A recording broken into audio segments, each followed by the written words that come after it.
Halo semuanya, saya Tarisa Satin dengan NPM belakang 044 dari Gizi angkatan 22 kelas B. Di sini saya akan menjelaskan tentang sentral dogma. Sentral dogma adalah proses perubahan gen dari DNA menjadi RNA dan dari RNA menjadi protein melalui serangkaian proses yaitu replikasi, transkripsi, dan translasi. Berikut alur dari sentral dogma. Pertama, dari satu DNA direplikasi menjadi salinan DNA yang ada beberapa, lalu salinan DNA ditranskripsi menjadi RNA dan RNA ditranslasi menjadi protein. Sebelum lanjut membahas alur sentral dogma, kita harus mengetahui dulu komponen apa saja yang ada di sentral dogma. Yang pertama ada DNA. DNA merupakan materi genetik yang menentukan sifat dan karakteristik fisik seseorang. Lalu ada RNA. RNA adalah senyawa yang memiliki banyak fungsi. Salah satunya adalah menyimpan informasi genetik. Dan yang terakhir ada protein. Protein adalah zat gizi makro yang berfungsi untuk menjaga fungsi, bentuk, serta cara kerja jaringan tubuh. Selanjutnya kita mulai membahas proses yang pertama yaitu replikasi. Replikasi merupakan suatu proses sintesis DNA dari DNA sebelumnya atau penggandaan utas DNA membentuk utas DNA yang sama persis dengan utas cetakannya. Syarat pertama agar suatu DNA dapat bereplikasi ialah bahwa pada DNA tersebut terdapat situs atau titik awal replikasi. Nah, untuk prinsip replikasi, yang pertama adalah pengenalan situs ori, lalu penguraian pilihan utas ganda menjadi utas tunggal, dan yang terakhir sintesis perpanjangan rantai DNA. Nah, berikut proses replikasi dalam bentuk gambar bisa kalian pahami. Jika belum paham, aku bakal jelasin secara tekstualnya. Pertama, terjadi pembentukan gelembung replikasi dan enzim helikase akan memisahkan rantai ganda DNA. Rantai ganda yang sudah menjadi tunggal ini diikat oleh single strand binding, kemudian memiliki formasi yang terbalik. Nah, masing-masing rantai tunggal DNA ini akan menjadi template untuk membentuk rantai DNA yang baru. RNA polimerase akan mensintesis primer untuk memulai pembentukan DNA yang baru. Setelah primer awal terbentuk, barulah DNA polimerase 3 akan menambahkan molekul nukleotida yang baru pada rantai tunggal DNA yang ada.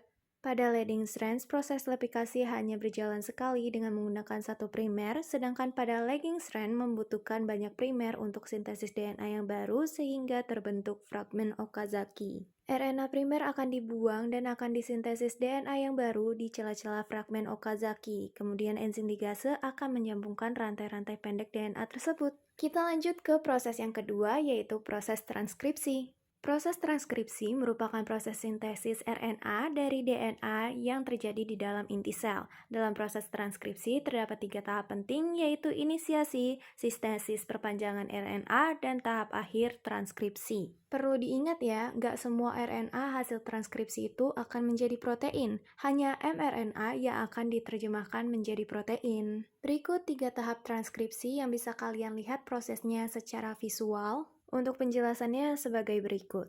Tahap inisiasi diawali dengan pengenalan promotor dan faktor sigma. Jika terjadi kesesuaian, maka enzim inti transkriptase akan menempel pada promotor. Lalu faktor sigma juga akan menempel pada enzim transkriptase supaya stabil. Kemudian enzim RNA polimerase akan memutuskan rantai nukleotida pada DNA. Pada tahap elongasi, faktor sigma akan terlepas dari enzim RNA polimerase dan enzim tersebut akan mentranskripsikan kode genetik dari DNA ke dalam bentuk mRNA. Lalu memasuki tahap terminasi ditandai dengan adanya ruas ulang balik DNA yang akan membentuk struktur jepit rambut pada RNA. Terminator akan memberikan sinyal pada enzim RNA polimerase untuk menghentikan proses transkripsi. Kita lanjut ke proses terakhir pada sentral dogma, yaitu translasi. Proses translasi merupakan sintesis protein dari mRNA. Proses ini terjadi di sitoplasma sel, lebih tepatnya di sel ribosom. Proses translasi melibatkan beberapa komponen penting yaitu ribosom dan tRNA. Berikut visualisasi proses translasi pada sentral dogma dan dia juga sama kayak transkripsi, terdapat 3 tahap. Pada tahap inisiasi, terdapat pengikatan tRNA pada subunit kecil ribosom yang kemudian berjalan sepanjang ribosom sehingga bertemu dengan codon start. Setelah bertemu codon start, subunit kecil akan berhenti dan subunit besar akan datang dan berikatan dengan subunit kecil ribosom sehingga terjadi pembentukan kompleks.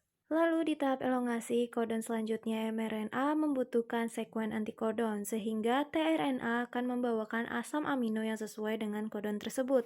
tRNA mengikatkan diri pada kompleks dan mengikat asam amino kedua sehingga terjadi ikatan peptida, lalu asam amino kedua akan terlepas dari kompleks dan tRNA yang baru akan datang dan mengulang prosesnya lagi. Lalu tahap terminasi akan terjadi jika tidak ditemukan atau tidak ada lagi tRNA yang membawa asam amino yang memiliki antikodon dan kodon stop. tRNA akan dilepas oleh faktor terminasi, subunit kecil dan subunit besar akan terlepas dari kompleks serta akan digunakan untuk proses translasi selanjutnya. Dan protein hasil translasi akan mengalami modifikasi sesuai dengan fungsi protein yang dibutuhkan. Selesai deh penjelasan tentang Central Dogma. Terima kasih sudah menonton sampai akhir ya. Semoga videonya bermanfaat.